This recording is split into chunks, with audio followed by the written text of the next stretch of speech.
السلام علیکم ورحمۃ اللہ وبرکاتہ ان الحمد للہ والصلاة والسلام علی رسول اللہ اما بعد۔ اللہ تعالیٰ نے قرآن میں ہمارے لیے بہت سے ہدایات بیان کیے ہیں کہ جن پر عمل کر کے ہم اس کی رضا حاصل کر سکتے ہیں اور جنت میں جا سکتے ہیں۔ مسلمان ہونے کے ناطے ہمارا سب سے بڑا زندگی کا مقصد، ہمارا سب سے بڑا زندگی کی جو بھاگ دوڑ ہے وہ محض صرف اسی مقصد کے لیے ہے کہ ہم جہنم سے بچ جائیں اور جنت میں داخل ہو جائیں۔ اسی چیز کو مد نظر رکھتے ہوئے ہم نے اپنی زندگی گزارنی ہے۔ جیسے کہ اللہ تعالیٰ نے قرآن میں فرمایا وَمَنْ زُحْزِحَ عَنِ النَّارِ وَأُدْخِلَ الْجَنَّةَ فَقَدْ فَازَ، کہ جو جہنم سے بچا لیا گیا اور جنت میں داخل کر دیا گیا وہ کامیاب ہے، اور یہی سب سے بڑی کامیابی ہے۔ تو آج انشاءاللہ ہم اس بات پر ڈسکس کریں گے کہ وہ کون سے اعمال ہیں کہ جن پر عمل کیا جائے تو بندہ جنت میں داخل ہو سکتا ہے۔ یوں تو بہت زیادہ اعمال ہے، لیکن میں آج ایک حدیث آپ کے سامنے رکھوں گا کہ جس میں نبی صلی اللہ علیہ وسلم نے کچھ اعمال بتائے ہیں کہ جن پر عمل کر لیا جائے تو انسان کے لیے جنت میں جانے کے لیے وہ کافی ہوں گے۔ ایک حدیث میں ہے کہ نبی صلی اللہ علیہ وسلم کے پاس ایک آدمی آیا اور اس نے کہا کہ اللہ کے رسول مجھے کچھ اعمال بتائیں کہ جن پہ میں عمل کروں تو میں جنت میں داخل ہو جاؤں۔ تو نبی صلی اللہ علیہ وسلم نے اسے کچھ اعمال بتلائے۔ نبی صلی اللہ علیہ وسلم نے اسے بتلایا کہ اللہ تعالیٰ پر ایمان لے کر آؤ۔ اس کی صحیح معنوں میں ایمان کیا ہے کہ اللہ تعالیٰ کی ربوبیت، اللہ تعالیٰ کی الوہیت، اللہ تعالیٰ کے اسماء و صفات اور اللہ تعالیٰ کی ذات، ان چار چیزوں پر جیسے ایمان کا تقاضا ہے ویسے ایمان لایا جائے۔ تو پہلی بات اللہ تعالیٰ پر ایمان لے آؤ۔ دوسری بات نماز قائم کرو۔ نماز انتہائی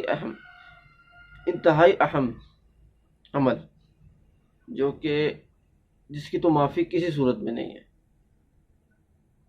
جیسے کہ حدیث میں نبی صلی اللہ علیہ وسلم نے فرمایا کہ بین الرجل و بین الشرک والکفر ترک الصلاۃ، کہ آدمی کے درمیان اور کفر و شرک کے درمیان، یعنی ایک آدمی مومن کے درمیان اور کفر و شرک کے درمیان جو چیز فرق کرنے والی ہے کہ یار یہ بندہ مومن ہے، یہ بندہ جو ہے وہ فاسق ہے، فاجر ہے، مشرک ہے، وہ شرک میں جا سکتا ہے، وہ ترک الصلاۃ، وہ نماز ہے۔ ایک نماز ہی ہے جو ایک مومن بندے میں اور ایک کفر و شرک میں، کافر میں اور ایک مشرک میں جو چیز یہ جو فرق ڈیفائن کرتی ہے، فرق بناتی ہے، وہ صرف نماز ہے۔ تو انتہائی اہم چیز نماز۔ تیسرا روزہ بندہ رکھ لے، رمضان المبارک کے روزے کہ جن کا اصل مقصد لعلکم تتقون، تمہیں تقوی آ جائے، پرہیزگاری آ جائے۔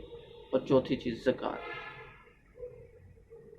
تو یہ چار چیزیں نبی صلی اللہ علیہ وسلم نے بتلائیں کہ اگر تم ان چار چیزوں پہ عمل کر لو گے تو تم جنت میں چل جاؤ گے۔ اس نے کہا اللہ کے رسول آپ نے جو چار چیزیں مجھے بتائی ہیں نا، میں بس یہ چار چیزیں ہی کروں گا، اس سے زیادہ میں نے کچھ نہیں کرنا۔ یعنی کہنے کا مطلب میں یہی چار چیزیں کروں گا۔ تو یہ کہہ کے وہ چلا گیا۔ تو نبی صلی اللہ علیہ وسلم نے فرمایا اپنے صحابہ سے کہ تم میں سے کوئی جنتی دیکھنا چاہتا ہے؟ صحابہ نے کہا جی اللہ کے رسول دکھائیے۔ تو نبی صلی اللہ علیہ وسلم نے اس شخص کی طرف اشارہ کیا اور کہا کہ دیکھو یہ شخص جا رہا ہے جنتی۔